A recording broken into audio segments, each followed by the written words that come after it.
स्वागत है आपका सिटीजन वॉइस में। मैं हूं शब।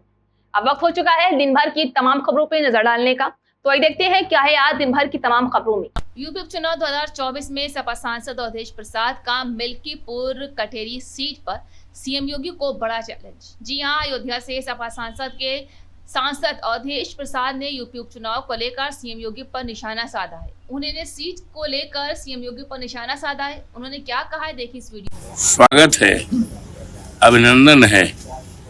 हमें अपने महान जनता पर, देवतुल्य मतदाताओं पर यकीन और भरोसा है, जिन्होंने मुझे 9 बार विधायक बनाया, एक बार अभी हाल में 4 जून को सांसद बनाया और एक बार हमारी पत्नी श्रीमती सोना देवी को जिला पंचायत का अध्यक्ष बनाया और जहां से चुनाव होना है मिल्कीपुर से, ये यहाँ की महान जनता ने, आदरणीय देवतुल्य मतदाताओं ने हमको 35,000 वोट से जिताया था और फिर जिताया था।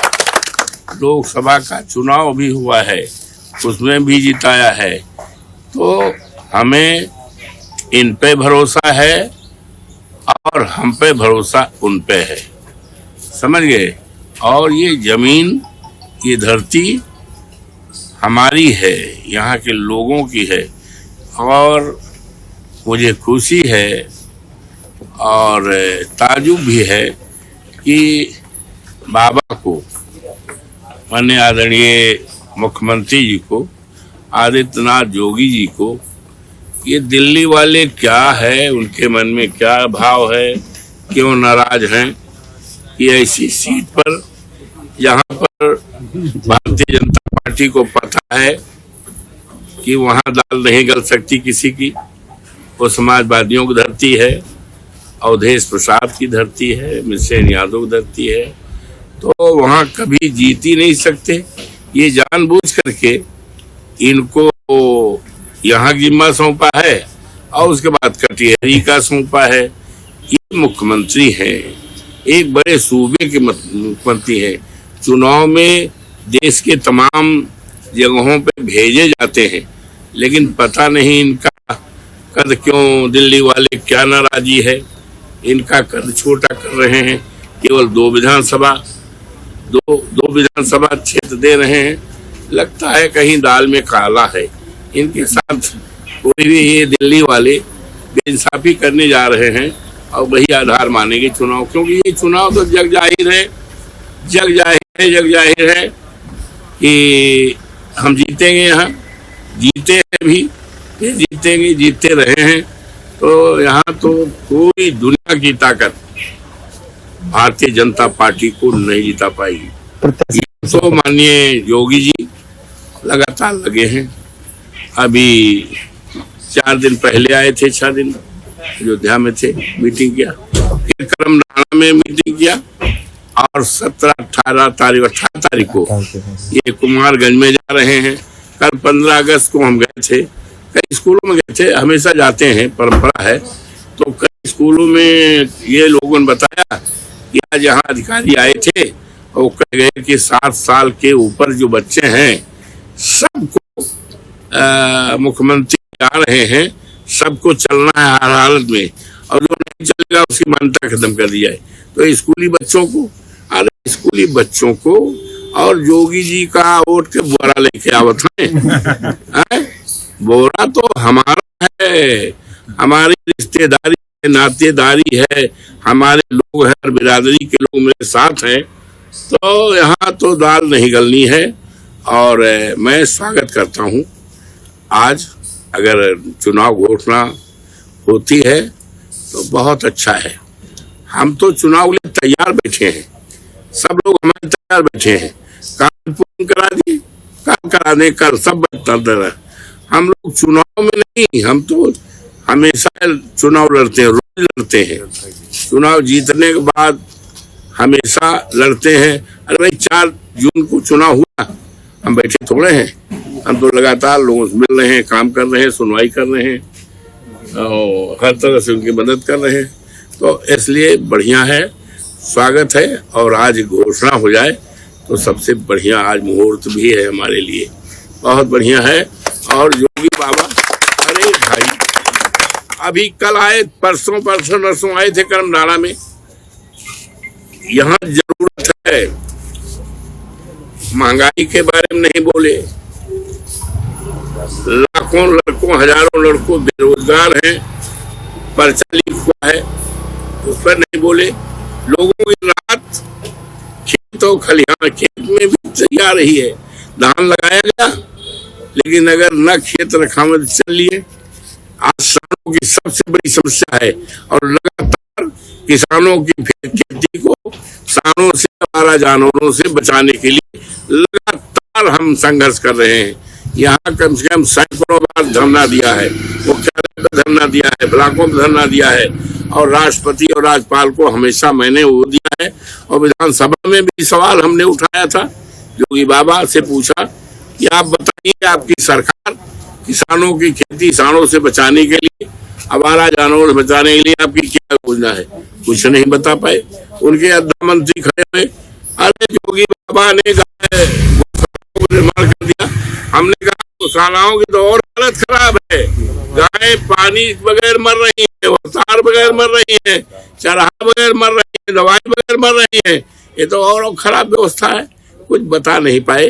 तो आज उनके वो बात करते हैं बांग्लादेश की, आज उनको चिंता बांग्लादेश की है और देश को चिंता है मिल्कीपुर की, विकास की, सम्मान की, रोजगार की, साड़ों को हटाने की चिंता है, अयोध्या के विकास की चिंता है, प्रदेश के विकास की चिंता है। माननीय अखिलेश यादव जी को वो देश के विकास की चिंता है। हमारे योगी बाबा को चिंता है बांग्लादेश की बात करने आए थे।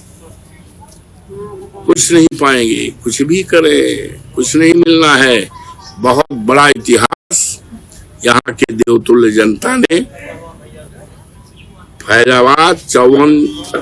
फैजाबाद लोकसभा अयोध्या की जीत करके केवल हिंदुस्तान में नहीं सारी दुनिया में संदेश दिया है कि भाई देश में धर्म पर आधारित राजनीति नहीं चलेगी। अब राजनीति चलेगी बेरोजगारों को रोजगार देने का, राजनीति चलेगी बाबा साहब भीमराव अम्बेडकर के संविधान की चलेगी, इंसाफ की राजनीति चलेगी। अब धर्म पर आधारित राजनीति नहीं चलेगी, समझ गए? ये गंगा यमुना संस्कृत की राजनीति चलेगी, दादी की राजनीति चलेगी। ये रामपथ की लाइट चोरी हो गई, इससे बड़ा क्या है? रामपथ वही शुरू होता है, देखिए उत्तर तरफ। ये इससे बड़ा क्या हो सकता है?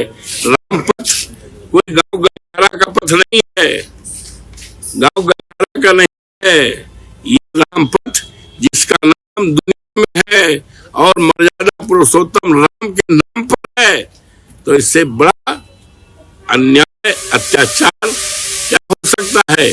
और चोरी हुई है, बताते हैं रात के उजाले में, लाइट लगी है ना, रात में बिल्कुल उजाला रहता है, चोरी नहीं हुई है और रात के उजाले में हुई है। तो ये चोरी है या भ्रष्टाचार है? चोरी है या भ्रष्टाचार है? दोनों हो सकती है, दोनों संभावना है, लेकिन इससे भारतीय जनता पार्टी की सरकार नहीं बच पाएगी। सारी उसकी जिम्मेदारी है, उसकी जिम्मेदारी है। और ऐसे समय पे चोरी हो जाए कि बाबा वहीं अयोध्या में बसेरा लिए हैं, चोरी हो जाए। बताते हैं कि चोरी मई के महीने में हुई थी, अप्रैल में जांच पड़ताल हुई थी, तो ठीक ठिकाना सब था, और मई चोरी हुई। अरे भैया, मई जून जुलाई अगस्त है, अगर मई में चोरी हुई थी FIR क्यों नहीं मई में जो दर्ज की गई? आज अगस्त में 15 अगस्त को अगस्त के महीने में दर्ज की जाती है। तो इसमें बहुत बड़ा घोटाला कहिए, बहुत बड़ा वो है। और भारतीय जनता पार्टी की कानून व्यवस्था कितनी खराब है कि भगवान राम के पथ के जो लाइट लगी थी वो कहीं नहीं बचा सकते हैं, तो देश की जनता को कैसे, प्रदेश की जनता को कैसे? ये सरकार का इकबाल खत्म है, पूरी तरह से खत्म है। कानून व्यवस्था ध्वस्त है और राम के पथ पर जो लाइट लगी है ये चोरी है तो और भ्रष्टाचार है तो सरकार पूरी तरह से 100% जिम्मेदार है। वो जिम्मेदारी से अपने को अलग नहीं कर पाई। इसकी जांच होनी चाहिए और 48 घंटे के अंदर जो भी दोषी हैं उनके खिलाफ कार्रवाई होनी चाहिए, नहीं हम सत्याग्रह करेंगे। मुझे अपना सेवक बनाया है, अपना चौकीदार बनाया है।